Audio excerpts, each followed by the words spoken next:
Welcome to Petrolheads London, and I'm sat in the boot of the Discovery Sport. I've no idea why, it just seemed like a different way to start this video. Let's get on with it and have a look. Welcome to Petrolheads London. I'm here in the 2017 Land Rover Discovery Sport. Now this car has been incredibly successful and made the Land Rover accessible to people who couldn't quite afford the big price tag that the big Land Rovers command. Now, is this just a scaled down Land Rover Discovery, or is it a car in its own right? Takes from the kind of Evoque family and really kind of replaces what originally was the Freelander, which was a disastrous car, frankly. Incredibly unreliable and, well, generally just not very good. My initial impressions of this are, well, the cabin's quite sparse. Takes from the Land Rover Discovery, which, you know, in essence is a sort of I want to say utility vehicle, but you know, it's meant for working on a farm and getting in with your muddy boots and just being functional rather than luxurious. And the Range Rover kind of fills that gap for them in the kind of more luxurious state, which is why it's used, you know, royals use it, and you know, many celebs have them as their car. But this overall is a very comfortable car. It kind of competes with things like the Q5. Now, in my mind, the Q5, as a direct comparison, I'd start off by saying I think it's a better car. Now, by that, what I mean is I think from a performance point of view, the way in which it handles, the Q5 hands down is better than this. I mean, I know I have an SQ5, which is very different, but this, good in a straight line, great for motorways, but you know, it's got a lot of roll in it, so it's not particularly good from a kind of performance point of view. Overall, I quite like the car. It feels well built, it's pretty solid. This car has a panoramic roof, and the only downside of that is it doesn't open, it's just a glass roof. The cover on it is solid, so there's no like halfway house between having a mesh, which you have on other vehicles, and it gets quite hot. I do have the aircon off because it was making a load of noise for the cameras. And overall, yeah, it's a nice car. The plus side with the Discovery is it's 7 seats as well. So this is why a lot of people buy this car. This is why it's probably better than the Q5 in terms of kind of the family utility vehicle. I've actually used this car. I thought I'd give it a test, and I had a big load that I needed to take to the tip. The refuse, a very English thing to do if you're watching this in another country. And I knew it was a big object to get into the vehicle. And one of the things with this is the seats slide forward, and unless I'm being a complete numpty, they don't fold flat. So although you get the space, you've still got the seat sort of pointing forward. So actually, from a loading capacity point of view, it's not that amazing. The Discovery Sport comes with 2 engines. It's 2-litre diesel, and basically in 2 different flavours. You can either get, I think it's 148 brake horsepower, or one that's closer to 200 horsepower. This is the lesser of it, and one of my biggest complaints is there is a shed load of turbo lag. So you lack that confidence, and I've said this with other diesel cars before, in being able to pull out of a junction. You also have a sports mode, which, yeah, I mean, makes a little bit of difference. I would say from an engine combination point of view, I would go for the higher powered engine with this, I think it's a 9-speed box in this, maybe I'm wrong, so please don't shout me on that, but with the flappy paddle gearbox as well. Which again works quite well, but I think with the slightly more better powered engine would be better. Size wise, this vehicle doesn't feel all that big, and I think one of my problems with some of these sort of SUVs that are used around town is they feel massive.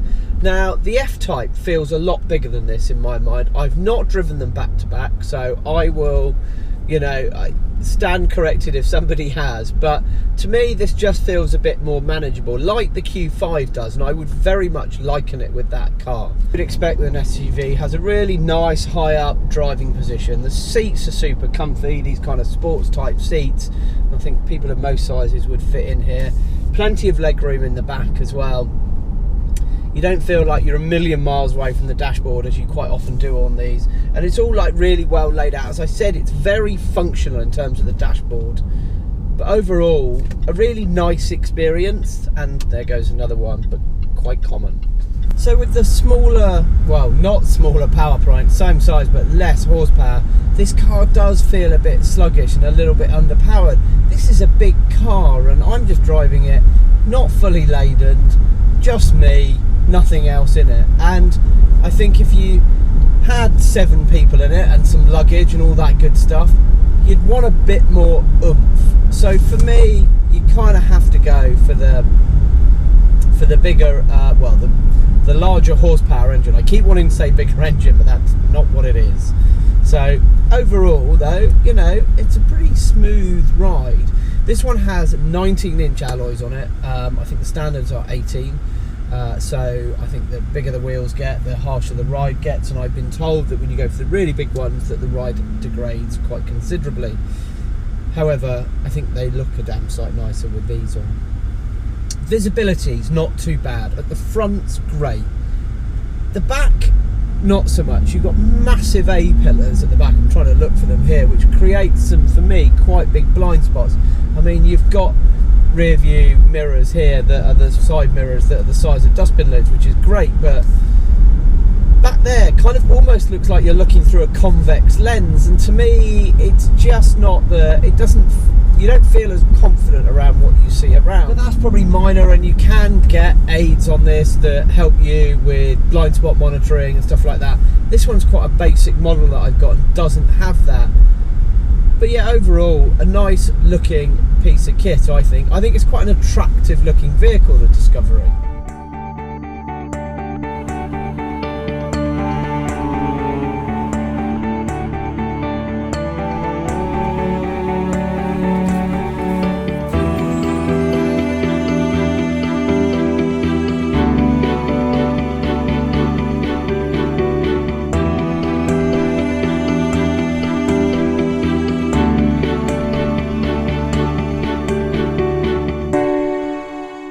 Has the 7 seats, so you can see pull up and create actually not a bad little space for some extra seats.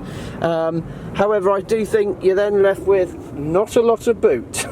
So you couldn't take 7 people and all your stuff, but really easy system to like pop up these seats. So the Discovery Sport takes a lot of its styling from the really popular Range Rover Sport, and I think that's why it's been so popular.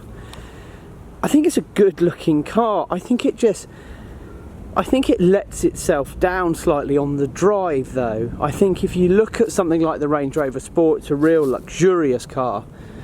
And this, if I'm honest, it's just a Freelander that works a bit better.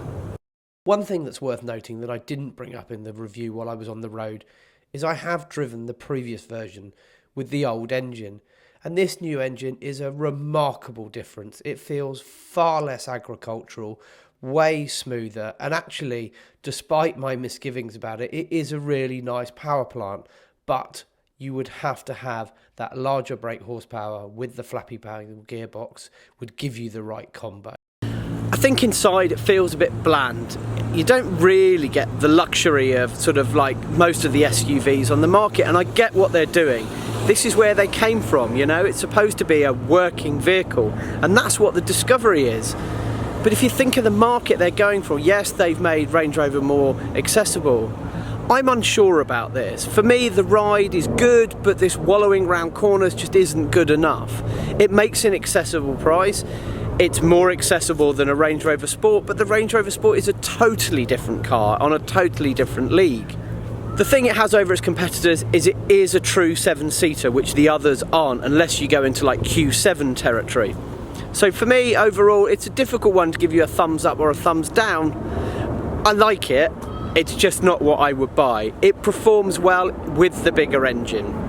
It's a really, really good looking car. I like it. I like car design at the moment, so I'd struggle not to. So for me, how would I summarise this? Well, I think it's a good car, and if 7 seats is exactly what you need, then this has to be in the running.